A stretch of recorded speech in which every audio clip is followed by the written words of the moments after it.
40 minutos pasan de la hora 10, estamos en Vida Sport y Noticias por la 104.7, tramo final de este programa que comenzamos allá por las 8 de la mañana, y estamos en contacto con la psicóloga Paola Fernández, primera vez en este año, ¿no? Ya el año pasado tuvimos varios contactos.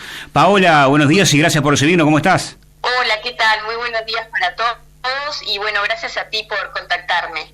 Por favor, bueno, se cumplió un año de la pandemia aquí en nuestro país y justamente queríamos hablar contigo para que nos dieras tu parecer de cómo ha afectado esto a los uruguayos y bueno, en este caso a los rochenses, lógicamente. Sí, en realidad es un tema bastante complejo desde el punto de vista, psicológico, ¿no? Porque hemos pasado por diferentes etapas, como tú bien lo dices, ya hace un año, en donde, bueno, se instala como de alguna manera la incertidumbre, el no saber qué hacer, el miedo a contagiarse, el miedo a contagiar a los demás, obviamente, y el miedo de los efectos que generan los contagios y todo lo demás, además de los efectos colaterales que tienen que ver con lo económico, con el empleo, pero más que nada siempre está quedando como esa sensación de incertidumbre, que no se sabe mucho qué hacer. Eso es lo que queda, además de grandes sentimientos de angustia, de desmotivación, porque no hay un futuro claro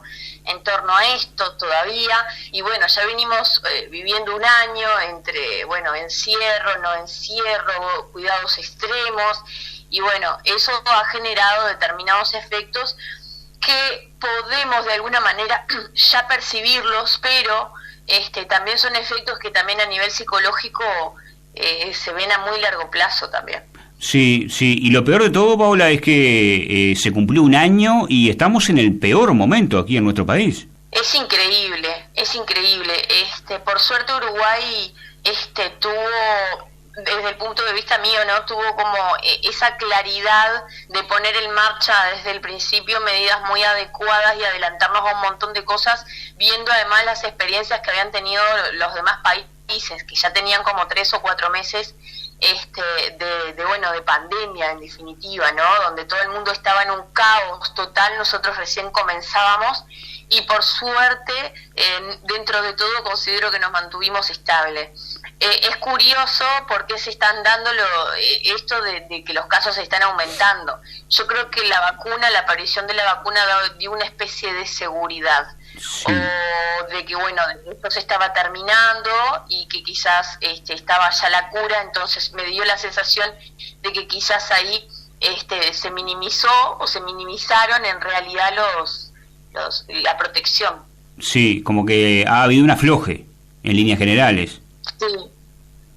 Sí, supongo que es por eso más que nada, porque o sea, de pasar hubo un momento de pico alto en Uruguay en donde la gente se cansó y se agotó y se dejaron de, como quien dice, de cuidar, de algún modo, ¿no? Seguro. Y eso estabilizó los 1.000 casos por día. Esto es una cadena, ¿no? Sí, te decía, esto es una cadena, digo, la emergencia sanitaria se le suma la emergencia económica, lógicamente, porque estamos pasando también por un momento muy complicado desde ese punto de vista.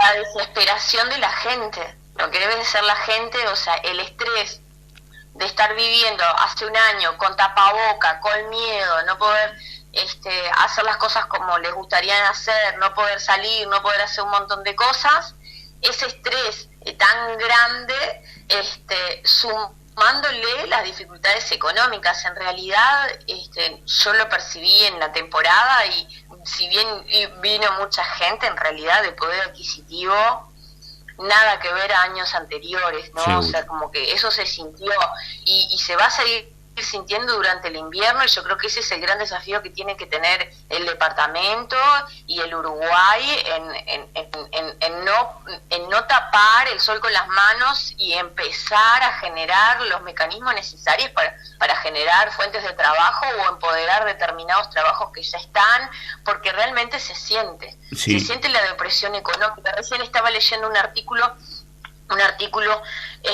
a nivel ahí mundial de alguien que decía que se preguntaba si ya no estábamos entrando en la depresión de los 30, ¿no? De los años 30. ¿te acordás? En 1929 que quebró la tablita económica, y bueno, hay gente que ya lo está empezando a asociar con eso, así que imagínate, porque bueno, grandes ciudades como Nueva York, Estados Unidos, todos esos países grandes, pararon empresas, se fundieron empresas, que no sé si ahora las estarán rehabilitando o no las estarán rehabilitando, pero bueno, eso genera también grandes efectos. A nosotros que somos un país chico también nos toca de cerca. Sí, tú hablabas recién de la temporada, ¿no? Y se dio un hecho muy particular con los jóvenes, el tema de las aglomeraciones, pero ahora, desde el punto de vista profesional tuyo, ¿qué me puedes decir? Porque los jóvenes están acostumbrados a bolichear en verano, a juntarse, y bueno, lamentablemente por este hecho, eso estuvo muy limitado.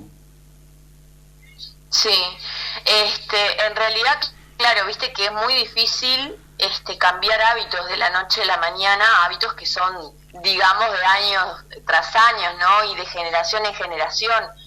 Sin duda, de cuando hay una pandemia o determinadas restricciones, uno las tiene que acatar, y en eso y en eso no hay mayor duda, ¿no? De lo que significaba el cuidado y todo lo demás.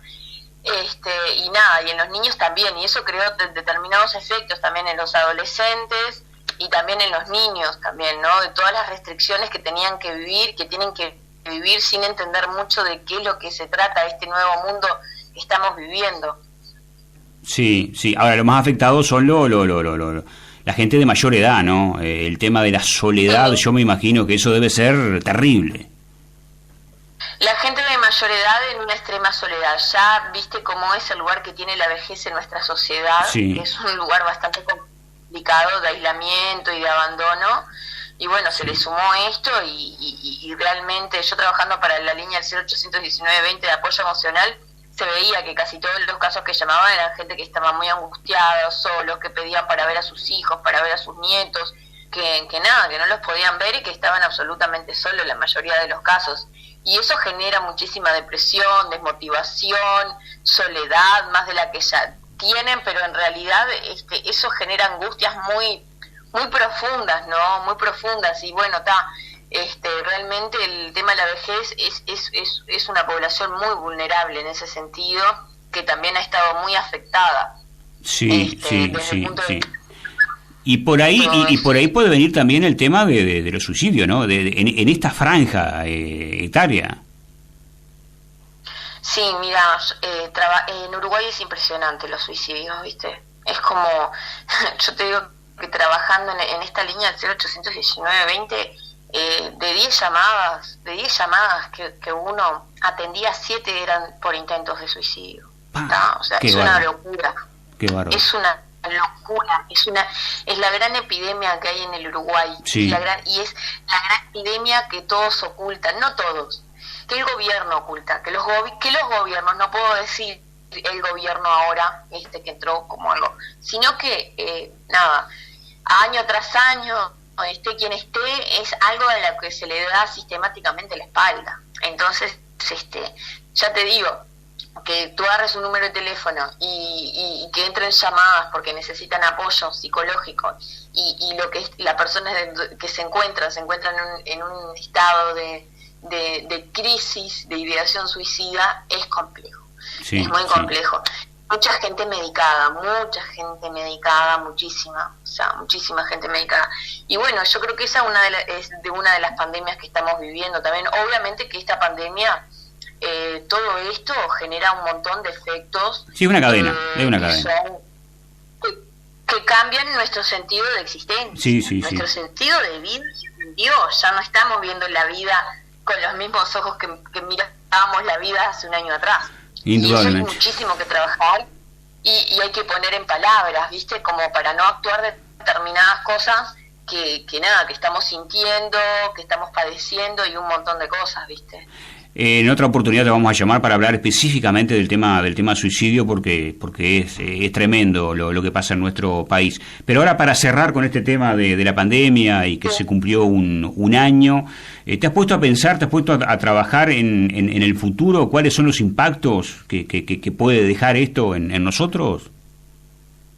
Y mira, yo Creo que de la manera en cómo se vienen dando determinadas cuestiones, bueno, ya en realidad hay muchos que advierten de una pandemia a nivel psicológico, a nivel de depresiones, que eso se va a ir acentuando con el tiempo. Por ahí no lo vemos ahora en gran profundidad, porque aparte no son temas que la gente los hable o los diga, pero eso es uno de los aconteceres esperables que sucedan, ¿no? Y la acentuación de muchas patologías y de muchos trastornos que la gente por ahí o no tiene plata para consultar o no hay una accesibilidad lo suficiente de qué hacer con todo ese caos que uno vivió y qué hacer con toda esa angustia que uno vivió durante un año, ¿tá? Y eso es una acumulación. Nosotros estamos viviendo, y cuando digo nosotros, todos, los psicólogos, los médicos que han tenido un sobreestrés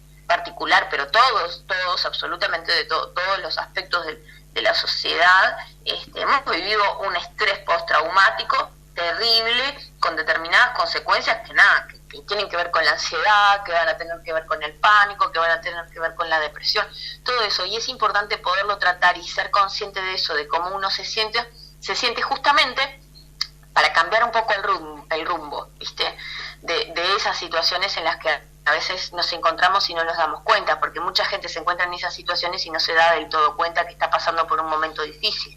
Sí, hay que tratarse, hay que consultar con aquellos que saben, lógicamente. Sí, consultar y también tomarse el tiempo para uno y pensarse, ¿viste? Como, bueno, meditar en el sentido de no meditar y como comúnmente lo tenemos, ¿no? De ponerse música, que también está bueno y todo lo demás, sino como ese espacio interno de nosotros de pensarnos, en una sociedad que se vive siempre todo automáticamente y andamos y venimos pero todo eso va quedando también en nuestros sentimientos, en nuestras emociones, todo va pasando por lo que se dice, ¿no? Comúnmente por el corazón. Entonces, eso también hay que poner en palabras y dar ese espacio en qué nos encontramos, cómo estamos, cómo está el que está al lado también. Digo, ¿qué tal? Yo sé que a veces es difícil darse esos tiempos, pero es muy necesario y muy saludable en estos tiempos que estamos viviendo. Indudablemente. Daría para hablar toda la mañana contigo, pero no tenemos mucho tiempo. Te agradecemos justamente por este tiempo y seguramente en pocos días te vamos a estar convocando para hablar de otros temas, porque realmente siempre es muy bueno escucharte. Bueno, muchísimas gracias a ti, gracias siempre por llamarme y bueno, que tengan una excelente jornada y bueno, a las órdenes siempre, ¿tá? Igualmente, que pases bien. Un gran abrazo.